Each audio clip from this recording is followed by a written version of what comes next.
Yang pertama adalah peristiwa Rengas Dengklok atau perbedaan perspektif antar kelompok sekitar proklamasi kemerdekaan Indonesia.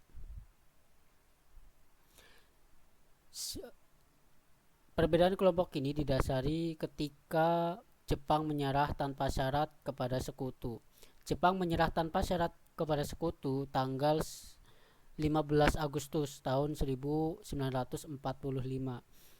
Menyerahnya Jepang terhadap sekutu itu dilatar belakangi oleh kemunduran Jepang atau kekalahan Jepang dengan adanya peristiwa bom di Nagasaki dan Hiroshima pada tanggal 6 dan 7 Agustus 6 dan 7 Agustus. Nah, dengan menyerahnya Jepang terhadap sekutu itu didengar oleh golongan muda. Golongan muda mendengar peristiwa menyerahnya Jepang terhadap sekutu itu dari radio, tetapi golongan tua belum percaya berita itu. Tetapi setelah percaya, terjadilah perbedaan pendapat antara golongan muda dan golongan tua. Golongan muda menginginkan sesegera mungkin dilaksanakan proklamasi. Kenapa? Karena inilah momentum yang sangat tepat karena sedang terjadi vacuum of power atau kekosongan kekuasaan. Jadi kesempatan emas inilah jangan sampai disia-siakan oleh bangsa Indonesia untuk segera proklamasi. Jangan sampai Jepang menyerah tetapi Belanda datang. Tetapi golongan tua berbeda pendapat dengan golongan muda. Golongan tua ingin proklamasi itu eh, dilaksanakan menunggu sidang PPKI. Karena PPKI adalah panitia persiapan kemerdekaan Indonesia, sudah menyiapkan agenda untuk kemerdekaan bangsa Indonesia. Kita ketahui bersama bahwa Jepang itu menjanjikan kemerdekaan kepada Indonesia. Pertentangan pendapat ini adalah latar belakang terjadinya peristiwa Rengas Dengklok. Apa sih Rengas Dengklok? Peristiwa Rengas Dengklok ini, peristiwa Rengas Dengklok adalah peristiwa di mana pemuda mengamankan Insinyur Soekarno dan Muhammad Hatta ke daerah Rengas Dengklok, Karawang untuk agar Soekarno ini tidak dipengaruhi oleh Jepang sehingga peristiwa proklamasi bisa segera dilaksanakan. Golongan tua dan golongan muda pada saat itu tidak bertemu pendapat. Akhirnya Insinyur Soekarno dan Muhammad Hatta dibawa ke daerah Rengas Dengklok. Nah, di rumah inilah Insinyur Soekarno dan Muhammad Hatta terus-terusan didesak oleh golongan muda agar bisa melaksanakan proklamasi. Tetapi Insinyur Soekarno dan Muhammad Hatta lagi-lagi menolak dan dengan tegas menyatakan bahwa proklamasi harus dilaksanakan sesuai dengan agenda dari PPKI. Nah, untuk menengahi perbedaan pendapat tersebut muncullah Muhammad Ahmad Subarjo. Ahmad Subarjo mengetahui Insinyur Soekarno dan Muhammad Hatta diamankan di Rengas Dengklok, akhirnya datang ke sana untuk menjadi penengah. Akhirnya terjadilah dialog dan perbedaan pendapat di situ. Akhirnya golongan muda dan golongan tua bersepakat untuk melaksanakan proklamasi pada tanggal 17 Agustus 1945. Kesepakatan ini diambil ketika golongan tua akhirnya menerima usulan dari golongan muda untuk sesegera mungkin melaksanakan proklamasi. Akhirnya setelah terjadi kesepakatan, Insinyur Soekarno dan Muhammad Hatta dibawa kembali ke Jakarta untuk merumuskan naskah proklamasi. Berikutnya, setelah terjadi kesepakatan antara golongan muda dan golongan tua, Insinyur Soekarno pagi dini hari tanggal 17 Agustus dibawa kembali ke Jakarta untuk segera menyusun naskah proklamasi. Yang menjadi pertanyaan pada saat itu adalah di mana tempat perumusan naskah proklamasi, karena Jepang sangat membatasi perkumpulan untuk kemerdekaan Indonesia. Akhirnya tercetuslah ide untuk melaksanakan perumusan naskah proklamasi ini di rumah Laksamana Muda Maida. Laksamana Muda Maida merupakan salah satu perwira tinggi Angkatan Laut Jepang. Lalu kenapa bisa rumahnya digunakan untuk perumusan naskah proklamasi? Karena Laksamana Muda Maida berpendapat bahwa ketika Jepang sudah memberikan janji kemerdekaan untuk Indonesia, maka janji itu harus ditepati. Langkah yang dilakukan oleh Laksamana Muda ini merupakan salah satu bentuk penerapan janji atau implementasi janji dari Jepang tersebut.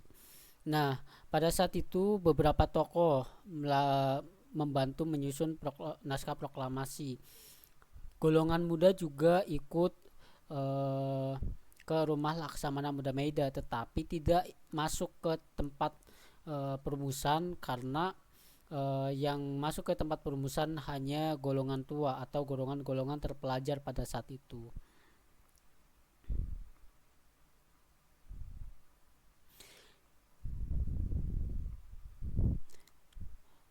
Berikutnya,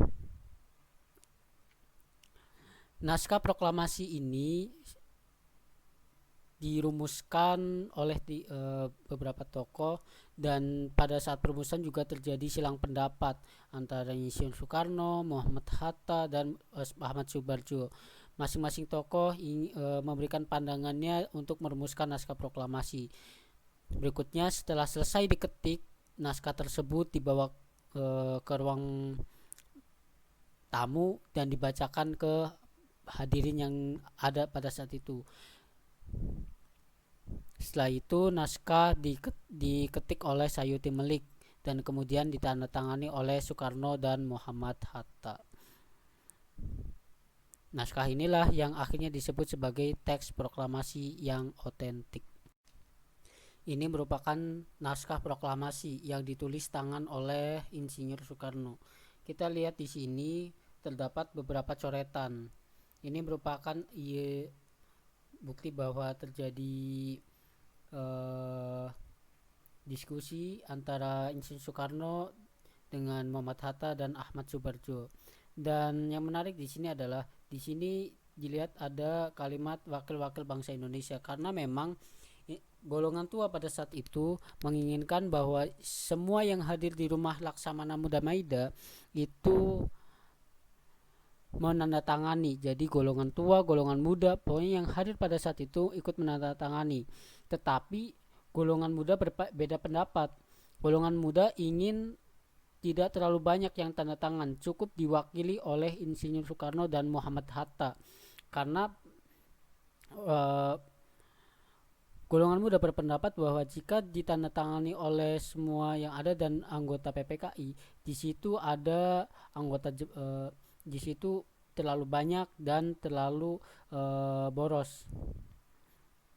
Akhirnya disepakatilah bahwa yang tanda tangan pada saat itu hanya dua tokoh, yaitu Insinyur Soekarno dan Muhammad Hatta dengan atas nama bangsa Indonesia. Ini menunjukkan bahwa bangsa Indonesia cukup diwakili oleh dua orang, tetapi sudah mengikat seluruh elemen bangsa, baik itu golongan muda, golongan tua, dan golongan apapun itu. Naskah proklamasi yang diketik ini diketik langsung oleh Sayuti Melik. Setelah peristiwa proklamasi atau proklamasi dibacakan oleh Insinyur Soekarno, tugas berikutnya adalah menyebarluaskan berita proklamasi kemerdekaan Indonesia itu kepada seluruh masyarakat Indonesia. Tugas ini cukup berat karena memang teknologi pada saat itu masih kurang. Pada tanggal 17 Agustus pagi, teks proklamasi ini diserahkan ke RRI atau pada saat itu masih kantor Domei. Nah, akhirnya pada saat itu teks proklamasi dibacakan dan disiarkan. Ini merupakan salah satu tujuan golongan muda untuk menyebarluaskan naskah proklamasi lewat gelombang radio. Penyebarluasan lewat gelombang radio ini sempat mendapatkan hambatan karena sempat dihentikan oleh Jepang, kemudian penyiarannya juga dibatasi. Terus para pemuda ini tetap berjuang, berikhtiar, bertekad menyiarkan berita proklamasi ke penjuru dunia. Jadi bukan hanya ke Indonesia, tetapi ke penjuru dunia untuk mengabarkan bahwa Indonesia itu sudah merdeka, mengabarkan bangsa-bangsa di dunia untuk bahwa Indonesia itu sudah merdeka. Bukan hanya lewat radio, tetapi penyebarluasan naskah proklamasi ini juga melalui surat selebaran, melalui pamflet yang disebarkan ke beberapa daerah, kemudian ditempelkan juga ke gerbong kereta, ditempelkan juga ke kendaraan-kendaraan.